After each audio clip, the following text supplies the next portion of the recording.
día para todos. Les damos la bienvenida a nuestro webinar, lo que debes saber sobre requisitos normativos para trámites de impuestos en el 2023. El día de hoy, desde Sisman, les explicaremos el marco normativo vigente sobre trámites de impuestos, beneficios de realizar los trámites de impuestos por medios electrónicos y automatización de trámites en plataforma web. Hoy nos acompaña el ponente Manuel Alfredo Cifuentes Avellaneda, profesional en contaduría pública con especialidad en revisoría fiscal y auditoría forense, con más de 9 años de experiencia en el sector público y privado, product especialista en temas tributarios y de planeación. Manuel, bienvenido. Buenas tardes a todos. Un gusto acompañarlos el día de hoy. Muchas gracias, Manuel. Entonces, de esta manera, nosotros vamos a dar inicio a nuestro webinar. Esta es la agenda del día de hoy. Iniciaríamos con un fundamento legal. Tendremos luego unas normas generales de impuesto predial, luego unas normas generales de industria y comercio, beneficios recientes, medios de pago electrónicos, principales medios electrónicos de recaudo, principales medios electrónicos generales y por último tendremos una sesión de preguntas en las cuales vamos a estar leyendo las preguntas que ustedes a lo largo del webinar nos escriban por medio del chat o por medio del panel de preguntas. Allí a lo largo de la sesión ustedes pueden ir escribiendo sus preguntas y se leerán por orden de llegada. Entonces, no siendo más, damos inicio a este webinar. Bueno, iniciando con la agenda que tenemos propuesta, voy a comenzar a hablar sobre los fundamentos legales que se tienen sobre impuestos territoriales. Para poder iniciar a hablar de los impuestos territoriales, pues tenemos que contemplar que desde la Constitución de 1991, pues cada ente territorial tiene la potestad para definir cómo va a ser la aplicación de los impuestos en cada una de las administraciones que tiene a cargo, ¿sí? Esto a través, obviamente, de todos los estamentos legales que se han definido a lo largo del tiempo. El principal instrumento legal que se tiene para poder definir las normas generales del cobro de los impuestos en todo el territorio nacional es el decreto 624 de 1989. Estamos hablando del estatuto tributario que nos determina una serie de herramientas como son los regímenes, bueno, todo lo que hace parte del régimen sancionatorio. Estamos hablando de sanciones, estamos hablando de cálculo de intereses moratorios, estamos hablando de determinación de los elementos de cada tributo, definiciones específicas de tributos directos, de impuestos declarados. Entonces, partimos de que este es el principal instrumento legal para que las administraciones municipales puedan definir sus estatutos tributarios municipales y adicionalmente, pues definir las condiciones de cálculo de cada uno de los conceptos que hacen parte de los impuestos territoriales como tal. Adicionalmente, pues para determinar la importancia de la financiación a través de impuestos territoriales, es importante entender que estos impuestos son las principales fuentes de financiación de los ingresos corrientes para cada uno de los municipios. Vamos a entrar ya a ahondar específicamente en las normas generales de cada uno de los impuestos territoriales principales, porque existen algunos adicionales, pero los principales o los que más representan de alguna forma ingresos a cada uno de los municipios son el impuesto predial y el impuesto de industria y comercio. Entonces, voy a hablar en este momento sobre impuesto predial. La normatividad de impuesto predial básicamente se determina a través de varias normas, incluido lo que ya dijimos, el estatuto tributario. Para la parte de la definición de las condiciones del cálculo del impuesto predial, tenemos que remitirnos a la ley 44 de 1990, que fue la primera que habló de este tema. ¿Sí? Es un tema, bueno, es una ley enfatizada netamente a planeación, en la cual se determinan una serie de limitantes y unas estructuras específicas en los estudios tarifarios de impuesto predial. Limitantes, como por ejemplo, bueno, en ese momento se establecía que por norma general no se podía cobrar más del 100% del impuesto del año inmediatamente anterior. Igualmente, hay algunas condiciones específicas, como por ejemplo, cuando se es un lote y se pasa a área construida, que no aplicaban esta limitante. Igualmente también determinaba el manejo de las tarifas. Determinaba que por norma general las tarifas tendrían que estar entre 5 y 16 por mil, y algunos casos específicos podían ascender hasta el 33 por mil, que se establecían en esa norma. Posteriormente vino otra norma que fue la 1450-2011, donde se hablaba de de una progresividad sobre las tarifas, en donde los millajes determinados anteriormente se podían incrementar hasta ciertos límites durante 3 años y de manera progresiva. Eh, Esto obligó, evidentemente, a determinar unas nuevas limitantes para estos 3 años de progresividad, en la cual se establecía ya no un 100% del impuesto del año inmediatamente anterior, sino que también se establecía, o sea, se disminuía a un 50%.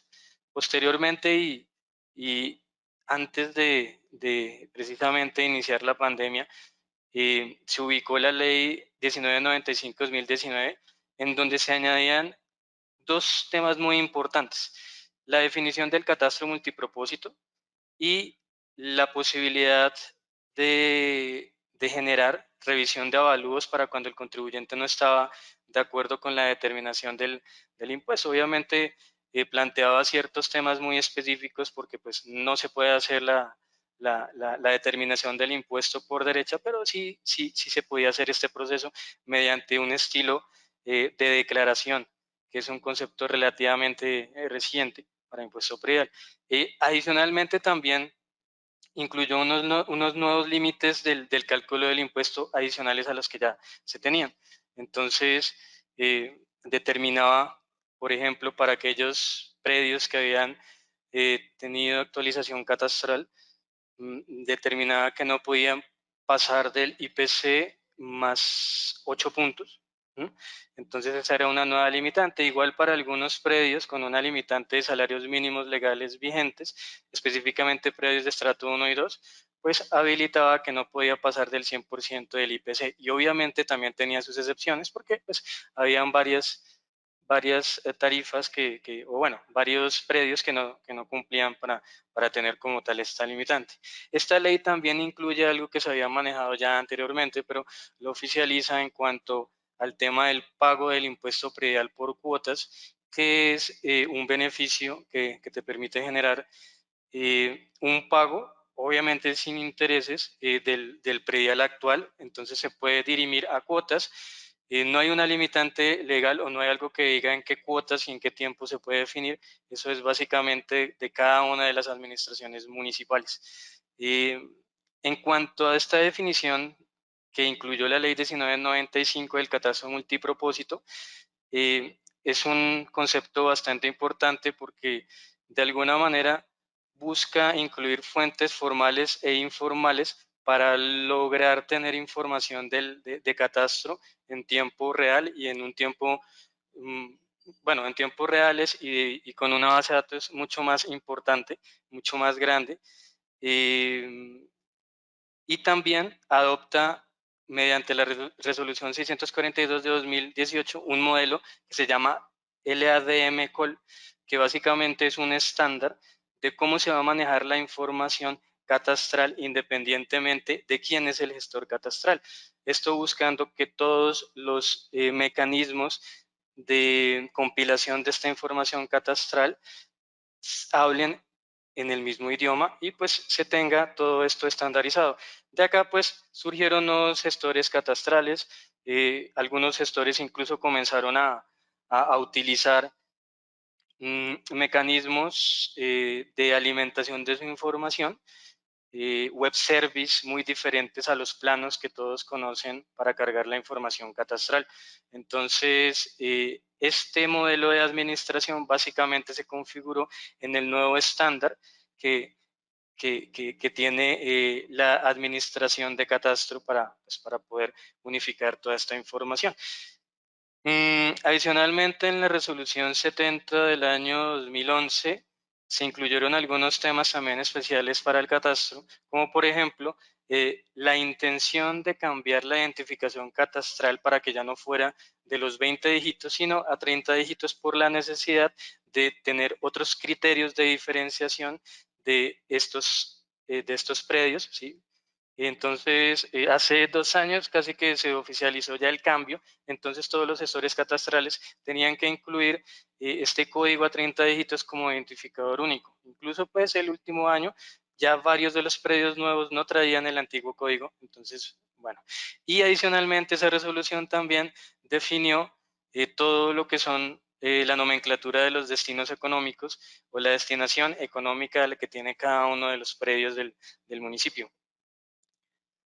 Bueno, esto como la información general de impuesto predial. Ahora pasamos a la información general del impuesto de industria y comercio.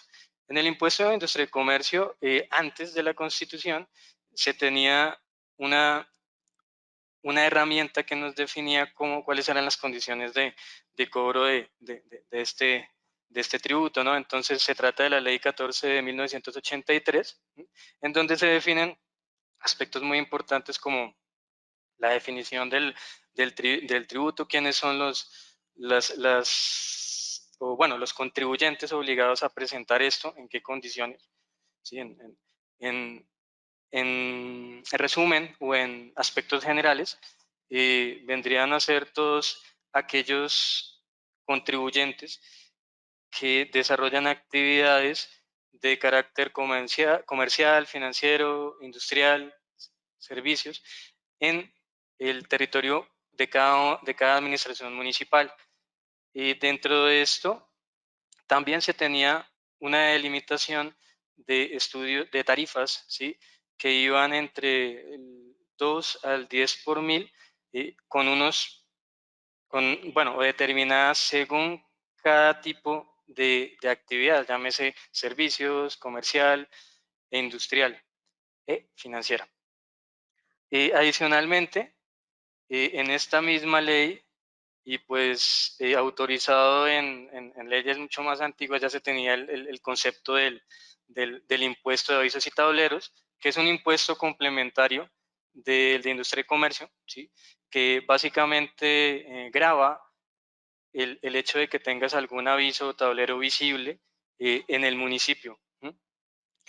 Y adicionalmente, eh, hace 2 años se establece el régimen simple de tributación que viene directamente, bueno, establecido directamente de la DIAN, porque lo que la DIAN buscaba con este tributo era básicamente acelerar el pago de impuestos, lograr una declaración anual unificada y dentro de esta declaración unificada que comprende lo que son impuesto de renta, impuesto al consumo e impuesto bueno, de industria y comercio, ¿sí?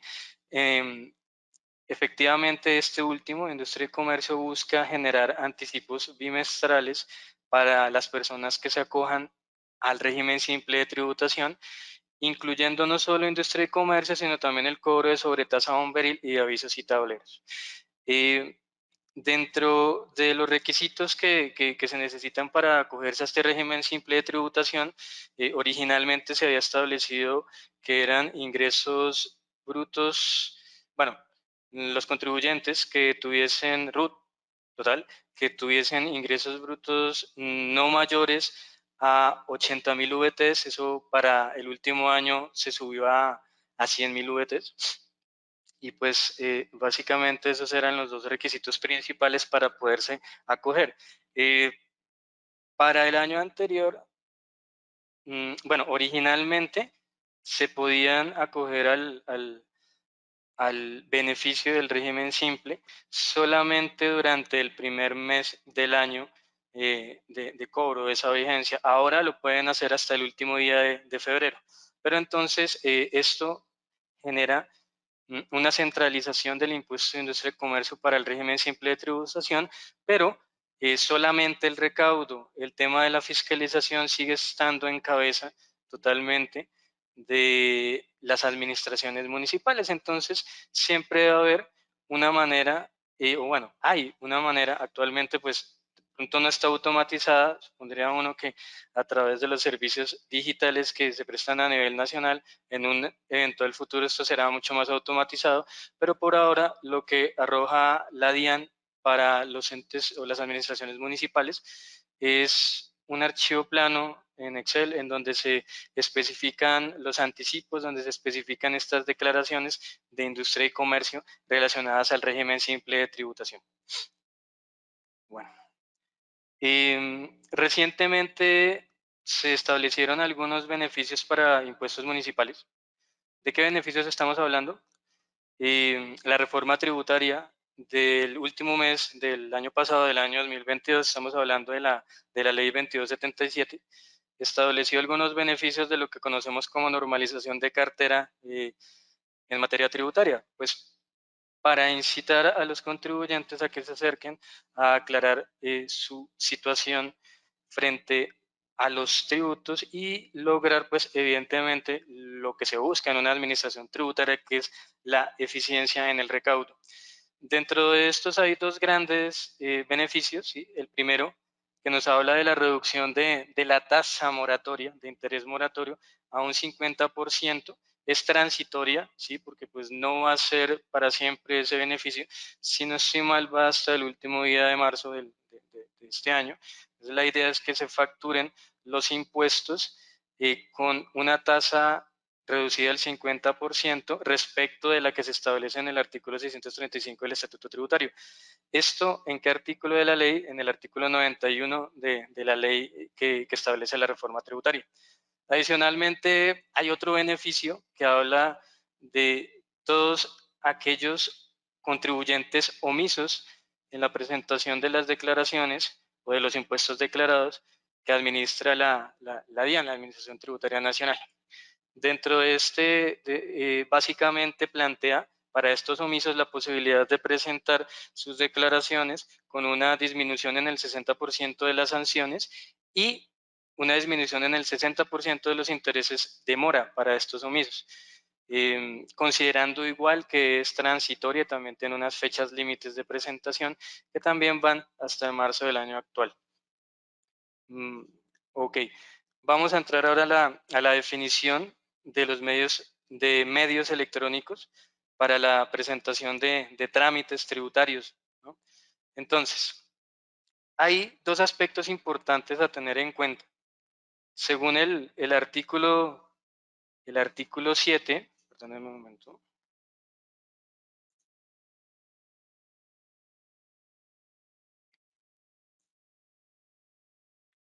Vale. Según el artículo 7 del decreto 678-2020, ese decreto era el decreto de emergencia económica, eh, por el cual se dictaban también algunos aspectos de facilidades en la normalización de cartera y facilidades también en la en el pago electrónico, pues, como tal, y apoyados en el decreto 2106 de 2019, las entidades territoriales, pues, estaban obligadas a habilitar medios de pagos electrónicos para facilitar, pues, el acceso de los contribuyentes. Entonces, la idea era disminuir la tramitología, ya no hacerla en bancos, ya no hacerla a través de las ventanillas de las administraciones tributarias, sino hacerla a través de medios electrónicos, ¿sí? Entonces, bajo esta premisa, nos remitimos directamente al decreto 2106 del que hablaba ese decreto de emergencia económica. Este decreto 2106 de 2019 plantea un nuevo concepto que es el de servicios ciudadanos digitales para lograr una bueno, un mayor nivel de eficacia en la administración pública, llámese recaudos, llámese tramitologías. Este decreto es importante porque habla básicamente de la necesidad de tecnificar absolutamente todos los procesos públicos, ¿sí? Dentro de esta medida, pues, tiene un amplio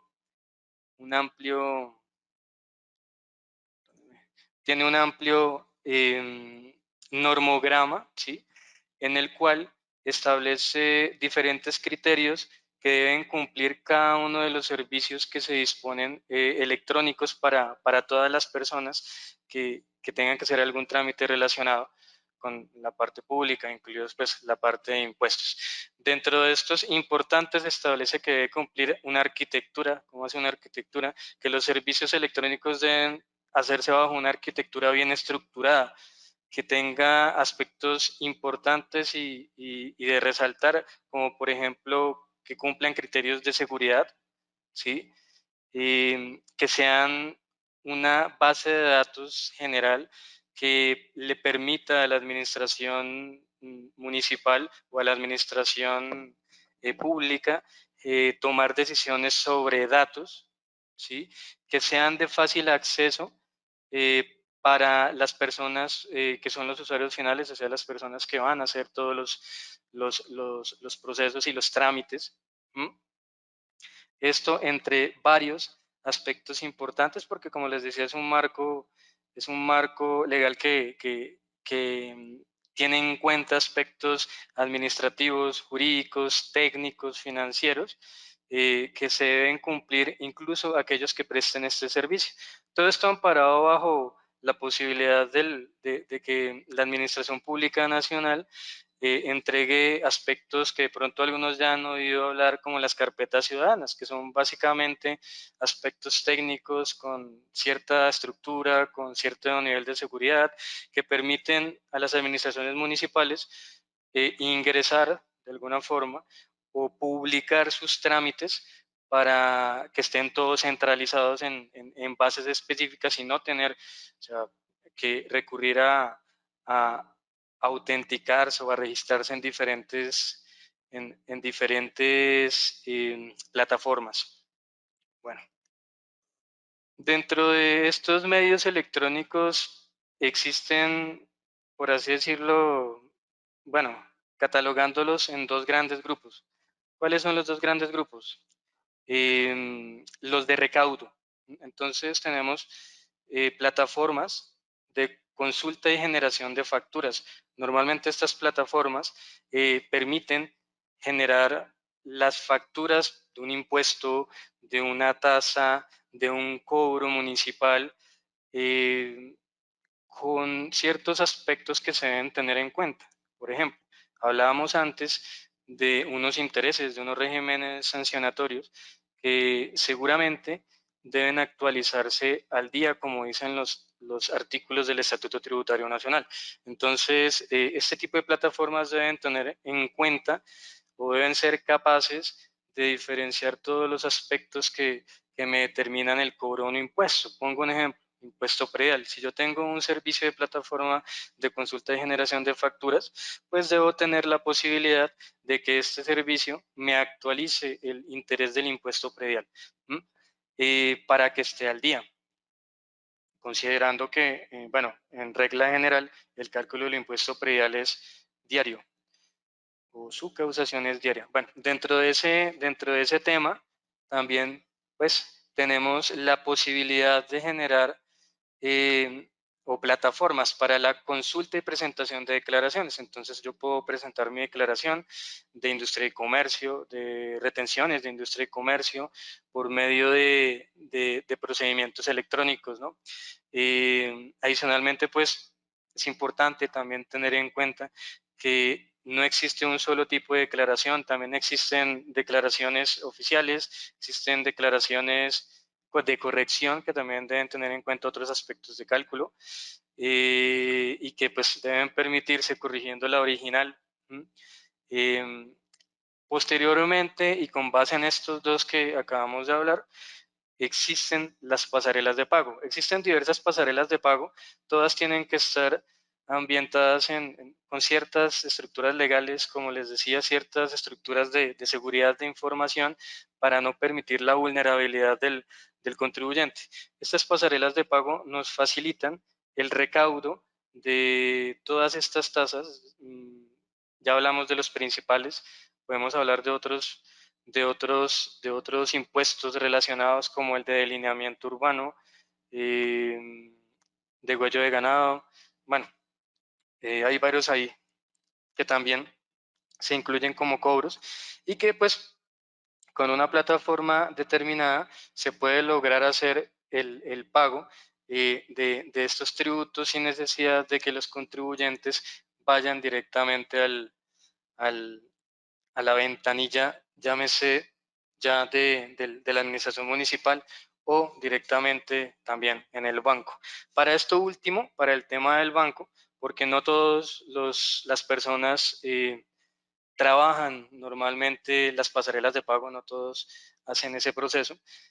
Existen también web service de pago en ventanilla bancaria, eh, ambientados con todo este tema de servicios digitales que les comentaba anteriormente. Comenzaron a hacerse fuertes los web service de pago en ventanilla bancaria bajo el marco de Open Banking, obviamente cumpliendo los requisitos técnicos que los bancos ya conocen y cuya finalidad es pues llevar una factura al banco, ¿sí? No la que existe pagar por, por PC, por pagos en línea, pues tienes la posibilidad de ir y pagarla en el banco, pero pues puede ser que estés en un municipio diferente a donde tienes que pagar el impuesto, entonces tampoco se va a frenar el proceso de que tengo que ir hasta allá. Mm, y adicionalmente también pues, lo normal cuando yo pago un impuesto, por ejemplo el predial, es que en algún momento pueda necesitar por alguna razón un paz y salvo. Entonces bajo esa premisa necesito que automáticamente mi pago se descargue. O sea, yo pago en el banco, pero normalmente tengo que esperar que el banco le envíe la información al, al municipio. En este caso, con el web service de pago en ventanilla, el pago se carga automáticamente. Entonces voy y pago mi factura en el banco y el proceso me actualiza la información del recaudo en el municipio, dejándome pues mi información automáticamente ya cargada.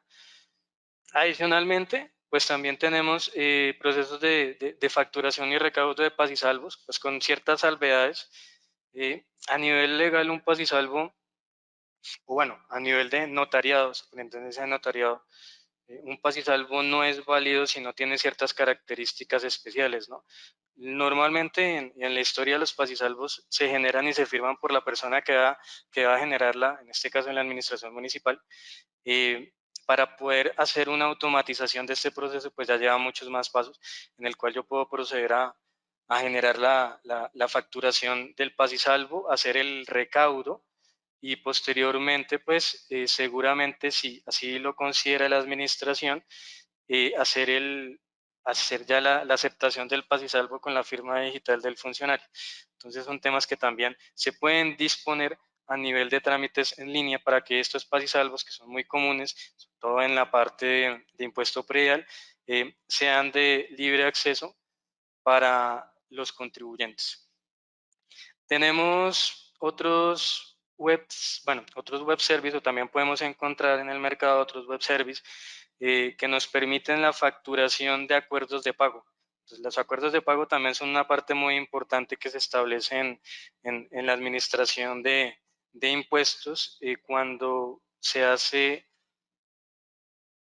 los procesos de cobro como tal, cuando se definen los procesos de cobro, normalmente se hacen algunos temas de títulos de valores y algunos temas de acuerdos de pago con los contribuyentes antes de pasar a cualquier estancia mayor. Estos acuerdos también determinan la necesidad de un recaudo y la actualización de la información en en las bases de información de los entes territoriales o administraciones de tributos o bueno, llámese cualquier aspecto que necesite todos estos temas de acuerdos de pago y de los pagos en cuotas como les comentaba anteriormente. Para ello es necesario disponer también de la posibilidad de facturar y recaudar en tiempo real lo que son estas facturas de acuerdos de pago. Para lo mismo, para facilitar al contribuyente el tema de que no se movilice de donde está, sino que él pueda hacer en tiempo real todos estos pagos sin tener ningún inconveniente. Adicionalmente a estos que, como se dan cuenta, que tenían en común, son medios electrónicos de recaudo. Hay algunos medios electrónicos también que no son de recaudo, pero facilitan otra tramitología. Dentro de estos podemos encontrar unos muy sencillos, son ejemplos. El sistema, por ejemplo, el sistema de consulta de la validez para los pas y salvos de cualquier, bueno, de cualquier cobro, principalmente vuelvo, por ejemplo, predial. Entonces, también se disponen servicios en los cuales el pas y salvo que se entrega con destino a quien lo necesite, principalmente, seguramente las notarías y las oficinas de instrumentos públicos, ¿sí? Mm, se les tiene la opción de que ellos puedan validar en la página, en este caso del administrador específico del tributo, por ejemplo, predial, que ellos puedan revisar si efectivamente el pas y salvo es válido, si efectivamente el pas y salvo todavía no, bueno, todavía tiene fecha de validez, y si ese pas y salvo coincide con la información de la persona que lo está presentando, o sea, si en sí el pas y salvo no es una falsificación, por así decirlo. Tenemos o también encontramos el envío masivo de facturas. Entonces, para algunos tributos específicos en los cuales yo puedo definir los elementos del tributo, por ejemplo, predial, impuestos de rodamiento, en los cuales yo ya tengo las tarifas, tengo los avalúos, porque es otra entidad la que me entrega o me define esa información, por ejemplo, el IGAC para impuesto predial, puedo hacer el envío masivo de, de tarifas, ¿sí? Para esto, obviamente hay que cumplir ciertos aspectos técnicos y funcionales muy claros. Por ejemplo, si yo quiero o necesito enviar un impuesto predial masivo para ciertos grupos de contribuyentes, pues evidentemente necesito hacer un trabajo de recopilar todo el tema de, de de los email, ¿sí? Una administración municipal no siempre tiene esta información porque pues lo que se llama el RUT, todo este tema, lo maneja la administración nacional, que es el que me obliga a mantener actualizado el email. Entonces la administración municipal no tiene esto, pero también se pueden hacer algunas actividades, por ejemplo, mediante el mismo proceso de facturación que se dispone, se pueden incluir con normas de habeas data, de manejo de la información, la posibilidad de obtener toda esta información de correos de las personas que están ahí. Obviamente comunicarle si quiere recibir la factura, no sé, al email. Entonces, todos estos temas también se pueden hacer vía procesos de transacción en web. Los web services de comunicación, bueno, existen algunos también trámites, como por ejemplo el registro de los contribuyentes de industria y comercio en el municipio, ¿no? Pero pues en muchos casos encontramos que esa información que necesita el municipio ya la tiene ¿quién? La Cámara de Comercio asignada.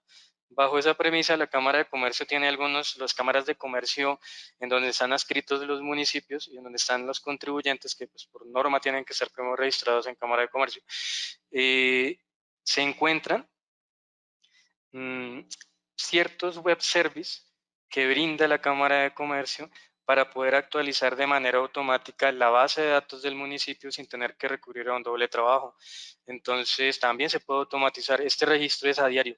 Entonces, cada día todo lo que se registra que sea nuevo o actualizable va a las cámaras de comercio bueno, las cámaras de comercio y ellos automáticamente le brindan esa información a los municipios. Acá hay un desfase porque el web service de la Cámara de Comercio no está automatizado, pero sí sube a diario. O sea, eso se puede configurar, pero se sube a diario bueno, a la hora que se necesite. Pero pues no es automático apenas la persona se registra, pero sí en el mismo día. Y también, como lo decía, pueden existir, si este de pronto no es una solución plausible, si de pronto la Cámara de Comercio no tiene el web service disponible, puede suceder, también existen plataformas en las cuales puedes disponer para que los contribuyentes se registren y registren su información para los municipios. Y también esto va relacionado con el tema básico de lo que hablábamos anteriormente del catastro multipropósito. Entonces, algunos gestores catastrales, tengo ejemplo de algunos, no sé, en Cundinamarca, y utilizan ahora web service. ¿Qué quiere decir web service? Que yo en cualquier momento tengo disposición de mi información catastral, entonces para subir toda la información de avalúos de la vigencia, puedo acceder al web service en tiempo real y él va a estar disponible y me va a actualizar los datos, igual que con las resoluciones del gestor catastral, en las cuales vienen las modificaciones específicas del impuesto predial. Entonces se dispusieron también unos servicios, unos web services para el cargue de la información catastral, pero pues esto es específico de algunos gestores catastrales, no todos los utilizan, eso depende de ellos. Recordemos que, como les decía anteriormente, con catastro multipropósito no se estableció condiciones técnicas, pero sí condiciones específicas de qué información debería levantarse en un catastro, o sea, cuál es la que se tiene como necesidad mínima para informar a los municipios. Bajo esa premisa no se le obliga a ninguno que tenga que hacer por un plan o que tenga que ser, sino que dispongan esa información de cierta forma para poder alimentarlo a los municipios. Entonces es posible que se pueda cambiar incluso a otro método que no tenemos considerado acá, pero se puede hacer y eso lo iremos mirando a medida que pase el tiempo y vaya evolucionando. Dentro de esta premisa, seguramente lo más importante es que los servicios web que se dispongan estén preparados para poder enfrentarse a todas estas necesidades de leyes y requisitos que les acabo de comentar frente al recaudo o frente a la determinación de todas estas fuentes de información para poder establecer los impuestos de cada uno de los administradores municipales. Mm, Ese era básicamente el tema del que les quería hablar hoy. Creo que podemos pasar a la sesión de preguntas. Antes de eso, Manuel, si nos pudieras regalar una demostración pequeña de una herramienta automatizada y ya continuamos con las preguntitas. Vale, Es algo muy general y aquí ya nos están levantando la mano. Creo que tienen preguntas.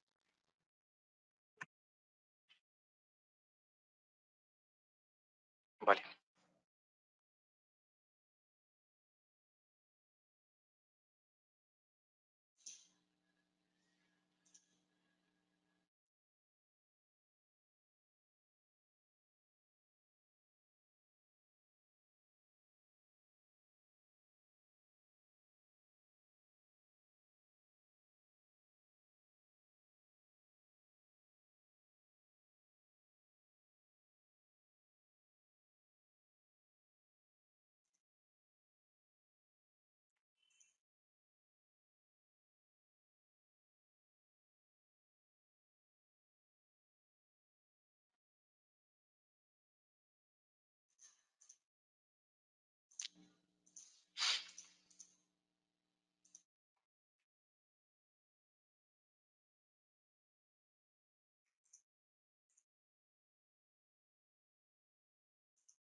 Bueno, básicamente una muestra muy sencilla de lo que sería, por ejemplo, la facturación del impuesto predial.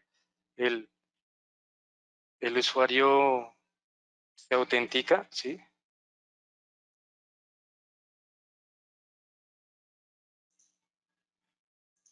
Ubica, previo, discúlpenme,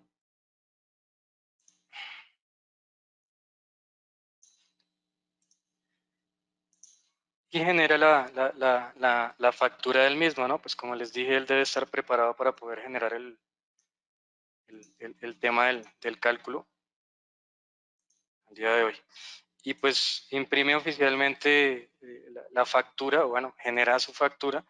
Esta factura pues debe contener todo lo que se necesita desde el punto de vista de requisitos legales para hacer una factura de impuesto, pues las leyendas específicas, la documentación del impuesto predial y pues claramente el tema de- del código de barras si hay algún tipo de convenio con las entidades bancarias y pues posteriormente a esto ya se pasa a la pasarela de pago.